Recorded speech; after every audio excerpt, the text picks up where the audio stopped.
वाराणसी में केंद्रीय चुनाव कार्यालय का उद्घाटन हो चुका है। अमित शाह ने इसी मंच से बीजेपी कार्यकर्ताओं को 2024 लोकसभा चुनाव में जीत का मंत्र दिया है। सीधे सीधे कहा है कि आप नरेंद्र मोदी बनकर मैदान में रहेंगे और आप चुनाव जिताएंगे। ये देखिए महिला कार्यकर्ता हमारे साथ है। क्या संकल्प लेकर आज घर जा रही हैं आप लोग? क्या कुछ गीत अब की बार 400 पार, अब की बार 400 पार। गीत आप लोग गुनगुना रही थी अभी जब अमित शाह का संबोधन चल रहा था। हाँ, मोदी, हाँ चलो, मोदी आए झोपड़ी के भाग आज खुल जाएंगे, मोदी आएंगे। मेरे झोपड़ी के भाग आज खुल जाएंगे, मोदी आएंगे।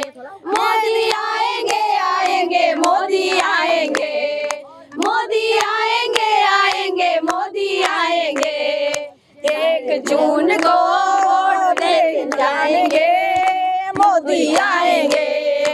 1 जून को बटन दबाएंगे, मोदी आएंगे।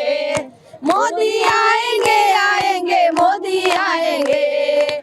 मोदी आएंगे, आएंगे, मोदी आएंगे। सारी जनता के भाग आज खुल जाएंगे, मोदी आएंगे। सारे जनता के भाग आज खुल जाएंगे, मोदी आएंगे। 2014-2019 लोकसभा चुनाव में भी आप लोगों ने जीत दिलाकर उनको भेजा था, लेकिन लगता है क्योंकि इस बार संकल्प खास है, बड़ी जीत होगी इस बार, बहुत बड़ी। हाँ, इतना आसान होगा? बहुत आसान है, होता है। यहाँ से 10 लाख पार और पूरे भारत में 400 पार। 400 पार इतना आसान कैसे हो जाएगा? उन्होंने ऐसा किया, फाइनल हो चुका है। अब की बार 400 पार। हर हर महादेव। लेकिन एक अंतिम सवाल बोलिए? का तो ये कहना है कि नहीं आप लोग बीजेपी 150 पर सिमटने जा रही है। उनको कहने दीजिए, वो 100 पार कर जाए तो वो बहुत है। हम लोग तो खुद ही साथ हो चुके हैं, ये सिर्फ बोल रहे हैं, उनके पास कुछ भी जवाब देने के लिए नहीं है। आप अपनी बात अखिलेश जी और राहुल गांधी जी, वो सोच लीजिए कि तो उनका तो 2 में ही है, वो तो गायब हो जाएंगे और बचे कुछ अखिलेश जी जो 5 थे वो अपना पहले समेट ले, नहीं तो राहुल गांधी के चक्कर में वो भी चले जाएंगे। सबसे पहले तो हम ये कहेंगे कि वो हम लोगों के अंदर एक जीत का मंत्र फूंकने के लिए आए थे। उन्होंने 4 बातें कही, 4 स्तर पे हमें काम करना है, वो सिखा कर गए। बूथ से हमको एक वोटर को उठाना है और 1 तारीख को मतदान केंद्र में ले जाकर मतदान कराना हमारी सबसे बड़ी जिम्मेदारी है।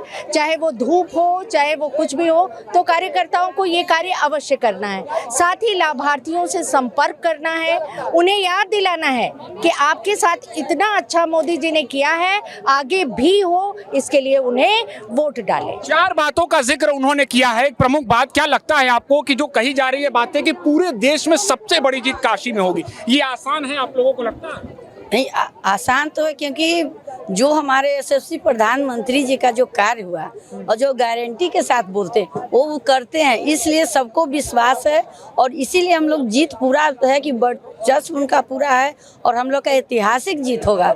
और हम लोग सारी, ये तो भीड़ ही आपको बता रही होगी कि कितनी उत्साह के साथ महिलाएं ये 3 बजे से लेके अभी 8 बजे रात तक भी वही उत्साह के साथ हैं। और हम लोग का एक ही लक्ष्य है कि हम लोग अब 1 महीना जम करके सारे बूथ से एक महिला, बगल पड़ोसी सबको ले जा करके 1 जून को ले जाकर वोट दिलाना है। संबोधन आपने सुना है, क्या संकल्प लेकर जा रही है आज घर पर? एक बड़ी आप लोगों को लक्ष्य भी दिया गया है कि सबसे बड़ी जीत दिलाई है उनको। हाँ, उन्हें जीत दिलानी पड़ेगी हमें। मंत्र उन्होंने दे दिया है, अब हमारा प्रयास है जो फलीभूत होगा 1 जून को। 1 जून को होगा। निश्चित तौर पर कहा जा रहा है कि 2014 लोकसभा चुनाव हो या 2019 लोकसभा चुनाव हो, कहीं न कहीं उसी इतिहास को दोहराने की बात कही जा रही है। बात आपने सुनी है, 4 लक्ष्य आप लोगों को दिया गया है। क्या लगता है ये आसान होगा इतना? इसकी तैयारी बहुत पहले से ही चल रही है। आज तो उन्होंने कहा है, लेकिन हम सभी कार्यकर्ता लगभग 20 दिन से इस पर लगातार मेहनत कर रहे हैं, परिश्रम कर रहे हैं। तो मुझे लगता है कि काशी के कार्यकर्ता इतना मेहनत कर सकते हैं और उन्होंने किया है। उन्होंने ये दिखाया है कि हम फिर से एक बार पुनः प्रचंड बहुमत से अपने सांसद को, अपने प्रधानमंत्री जी को फिर से विजयी। देखिए, आपने भी बातों को सुना है। यहाँ से ही वो संबोधन कर रहे थे और आप लोगों से भी एक खास अपील की कि आप लोगों की भी भागीदारी आवश्यक है। कैसे प्रधानमंत्री मोदी के लिए आप लोग तत्पर होंगे, क्या कुछ करेंगे? बूथ स्तर से हम कार्य को करेंगे, मेहनत करेंगे। बूथ स्तर पर उतर के हम अपनी महिलाओं या अपने कार्यकर्ताओं को एकजुट होकर पकड़ के और उनकी इच्छाओं के अनुसार को समझा के कि हमारे बनारस का क्या विकास है। उस विकास में देखा गया है कि कॉरिडोर हो या सड़क हो या पुल हो, 2010 से उन्होंने काशी देखा है और आज की काशी में प्रचंड बदलाव आया है। उसी को लेके हम पहुंचेंगे जनता के बीच में और उम्मीद क्या हम पूरा भरोसा करते हैं कि उनको 400 पार कराएंगे। 400 पार का नारा इसी मंच से गृह मंत्री अमित शाह ने दिया है और निश्चित तौर पर ये बातें आज कही जा रही है कि कहीं न कहीं जो वाराणसी सहित पूर्वांचल की जो अब लड़ाई है आज से दिलचस्प हो गई है। केंद्रीय चुनाव कार्यालय का भी उद्घाटन कर दिया है।